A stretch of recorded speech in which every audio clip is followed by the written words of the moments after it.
صحیح بخاری میں صلاۃ کا ترجمہ حضرت ابو العالیہ رضی اللہ تعالی عنہ سے کیا گیا ہے۔ درود کا مفہوم بہت وسیع ہے۔ حضور کی مدح و توصیف، حضور کے حسن کا بیان، حضور کے خصائل کا عنوان، آقا کریم کے شمائل کا تذکرہ، حضور علیہ السلام کے فضائل کی باتیں، حضور کی عظمتوں کا عنوان، یہ سب کچھ درود کے زمرے میں آتا ہے۔ اور پھر ساتھ صیغہ بھی درود کا ہو اور اس میں شانیں بھی حضور کی ہوں، جس طرح درود تاج میں ہے، تو اس میں حضور پر درود بھی بھیجا گیا اور ساتھ حضور کی عظمتوں کو بھی بیان کیا گیا۔ تو یہ ایک خوبصورت گلدستہ بن گیا۔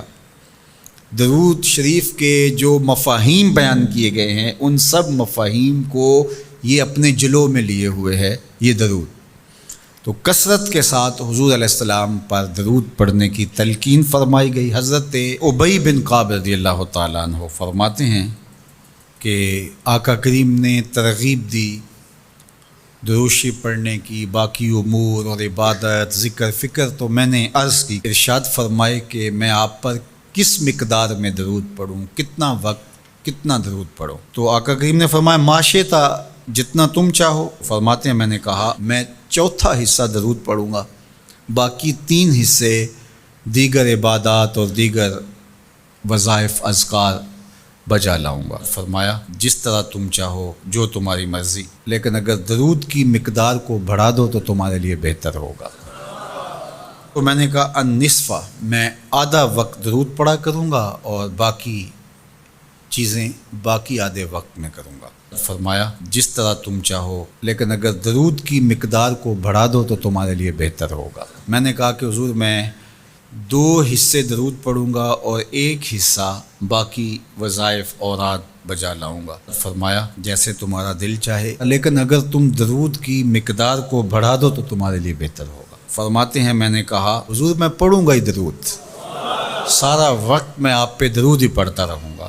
فرمایا پھر تمہارے سارے دکھ، تکلیف، اذیتیں، پریشانیاں، اس کے لیے یہ درود کفایت کرے گا اور تمہارے گناہوں کی مغفرت فرما دی جائے گی۔ تمہاری پریشانیاں، تمہاری اذیتیں، تمہارے دکھ، دور موجود میں لفظ بولا جاتا ہے ٹینشن، تمہاری ساری ٹینشن، تمہارے سارے معاملات حیات کی بے ترتیبیاں، پریشانیاں، دکھ، اذیتیں، سب کچھ ختم ہو جائے گا۔ درود سب دردوں کا مداوع ہو جائے گا، سب دکھوں کا علاج ہو جائے گا، سب پریشانیوں کا حل ہوگا، سب مصیبتوں کا مداوع بن جائے گا، اور ساتھ ساتھ تمہارے گناہ بھی بخش دیے جائیں گے۔ تو درود جتنی کثرت کے ساتھ پڑھا جائے اللہ کی اتنی ہی رحمتیں نازل ہوتی ہیں۔ تو باقی وظیفے، باقی اوراد وہ بھی فضل و شرف والے ہیں، لیکن حضور نے فرمایا کہ پھر تمہارے لیے درود ہی کافی ہو جائے گا۔ اللہ اکبر۔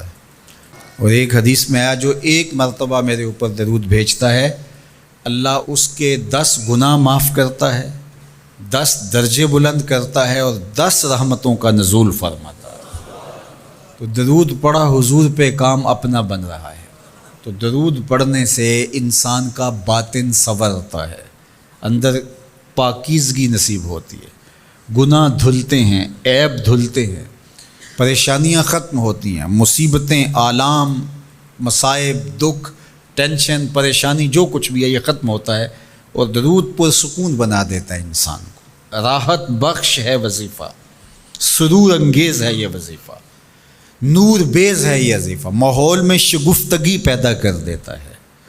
اگر درود شریف پڑھو گے تو تمہاری بہت ساری پریشانیاں ختم ہو جائیں گی، تمہارے دکھوں کا مداوع ہوگا، تم ریلیکس ہو جاؤ گے درود پڑھنے۔ یہ درود شریف کی برکات ہیں۔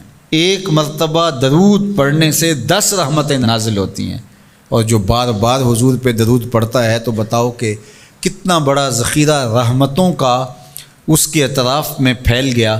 تو اس لیے کثرت کے ساتھ درود پڑھنا چاہیے۔ حضور علیہ السلام نے یہ بھی ارشاد فرمایا کہ جو میرے اوپر درود پڑھتا ہے میرے اوپر لازم ہے کہ میں اس کی شفاعت کروں گا۔ شفاعت رسول کے حصول کا ذریعہ درود بنتا ہے، چونکہ ہمارا آسرا ہی حضور کی شفاعت ہے۔